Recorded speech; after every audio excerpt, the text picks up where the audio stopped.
Okay, we'll start with the essay about getting married in your 30s.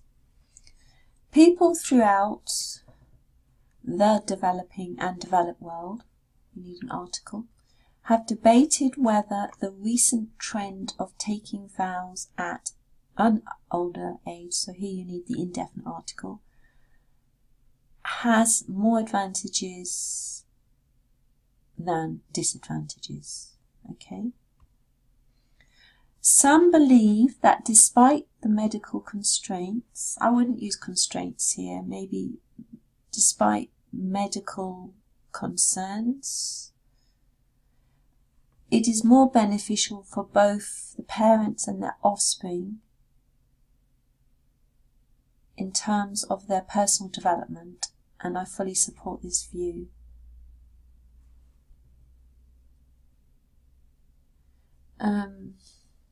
Okay, it's not quite clear because you've talked about the two sides here, debate whether the recent trend at old age. So you need to make it clearer here. So some people believe that despite the medical issues, marrying later or marrying in your 30s is more beneficial for both the parents. Okay, just to clarify there, okay? This essay will discuss both sides and use examples from UNICEF and WHO to demonstrate points and prove arguments. Good, I like the fact you've given specific examples there, that's good. UNICEF and WHO, okay. Right, yes, it's fine, your introduction is fine, you've given a thesis statement and you've given your viewpoint. Just make sure that you really clarify the viewpoint, okay.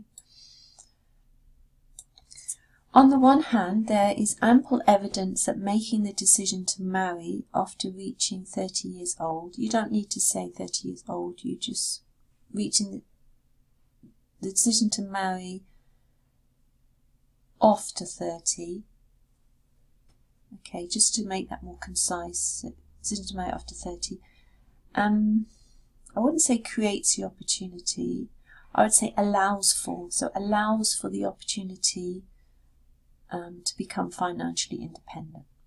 Okay, that is, okay, this is because if you're just referring back to the previous sentence, it should be this. So this is because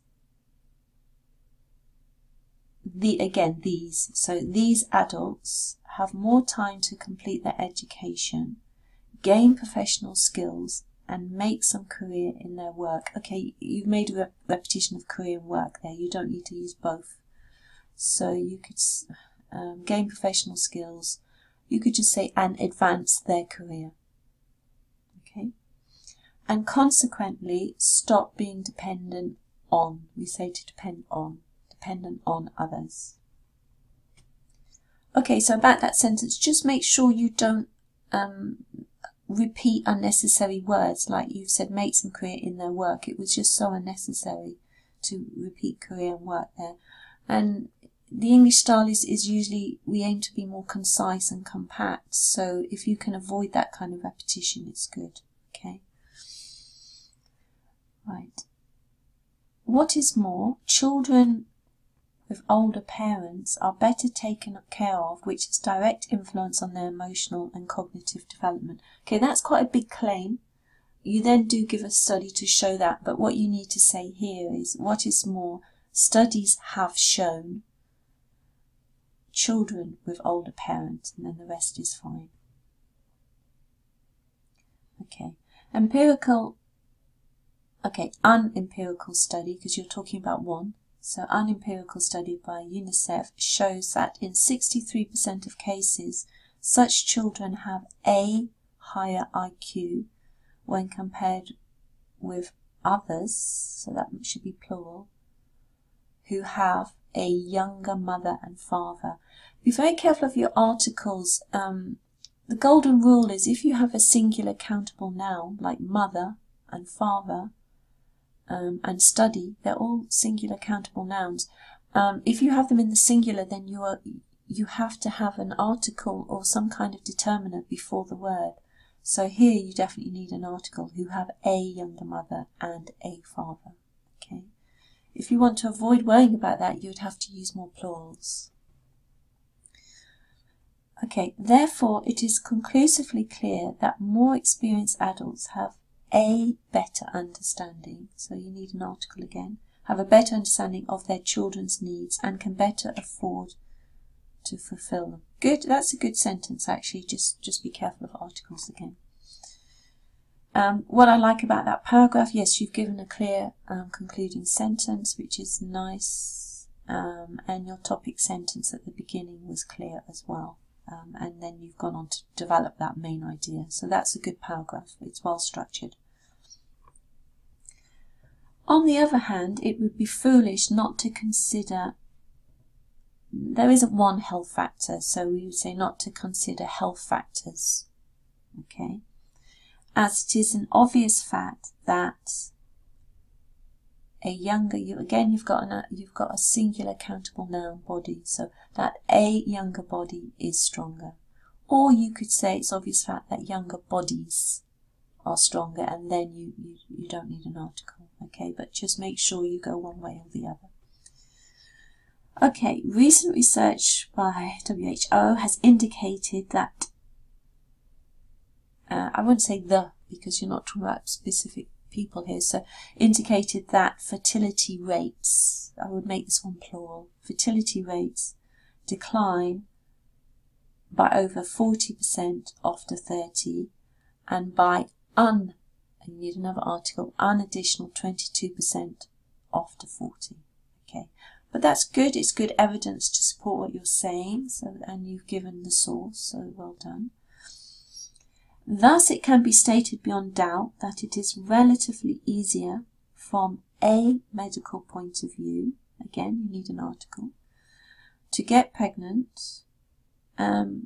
Generally, I advise to avoid using the word get. It's very informal. Sometimes we can't avoid it, but avoid it when you can. And you could easily say here, to become pregnant. Okay, so try and aim for a fairly neutral or formal register in an IELTS essay, and avoid an informal one. From a medical point of view, to become pregnant and give birth to a healthy child at an early age. Good.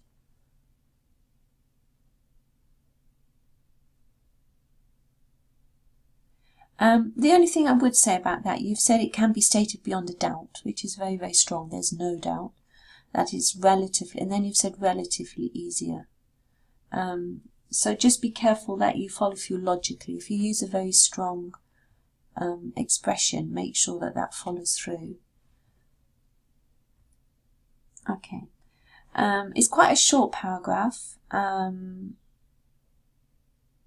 I would also avoid the word, you said it's an obvious fact. Again, that's a little bit informal to say obvious. You can just delete the word obvious. You could say something, instead of that, you could say it's a general fact, something like that. It's a general fact that a younger body is stronger. And it's good to say general because you do obviously always have some exceptions, but in this case it is a fact. Okay. It's quite a short paragraph, which isn't a major issue because your conclusion is going to be different, so it's good that you've given extra weight to your main argument, which is that it's okay to marry in your 30s. So it's good you've given extra weight to that.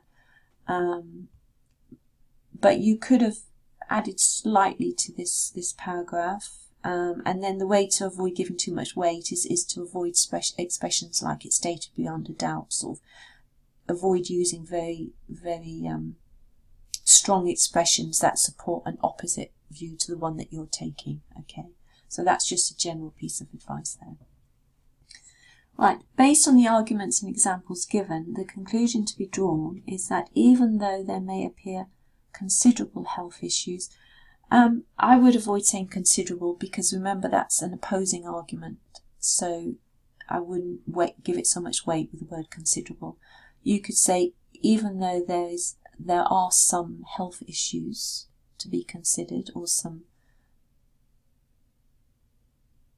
just soften it from considerable.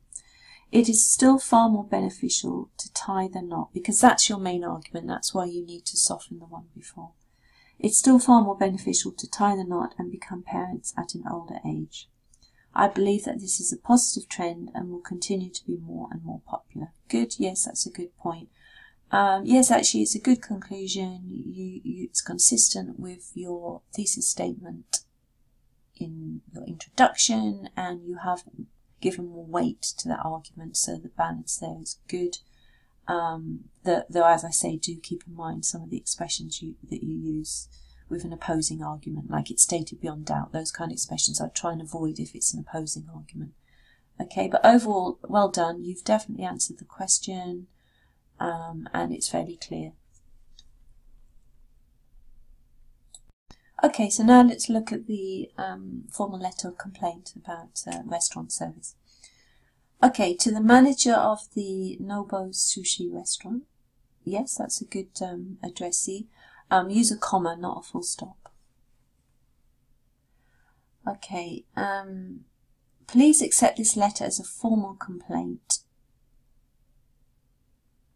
on the service provided by your facility on March the 5th. Okay, don't put MAR, put the full spelling, so on March. Generally in IELTS writing, avoid abbreviations. Okay, so always write words out in full.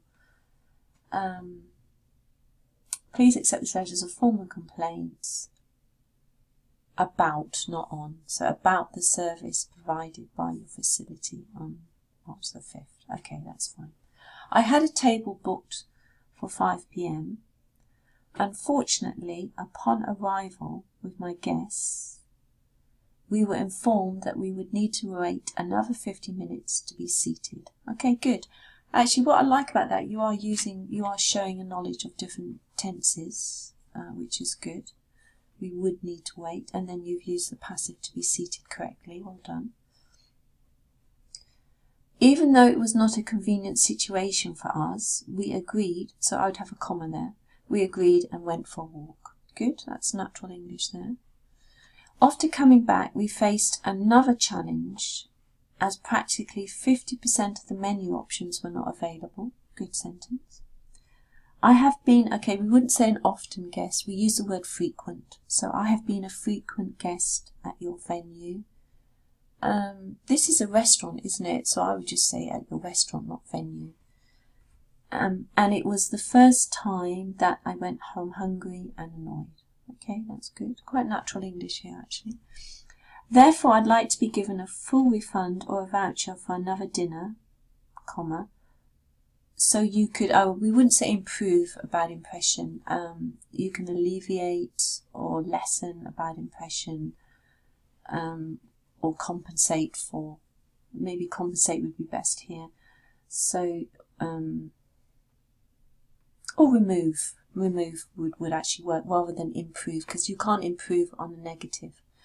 So I would say full refund for another dinner, so you could remove this bad impression.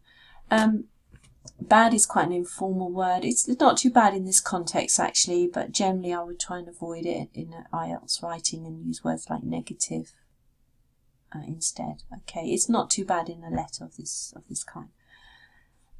I would also expect that you investigate the reasons behind such terrible customer service.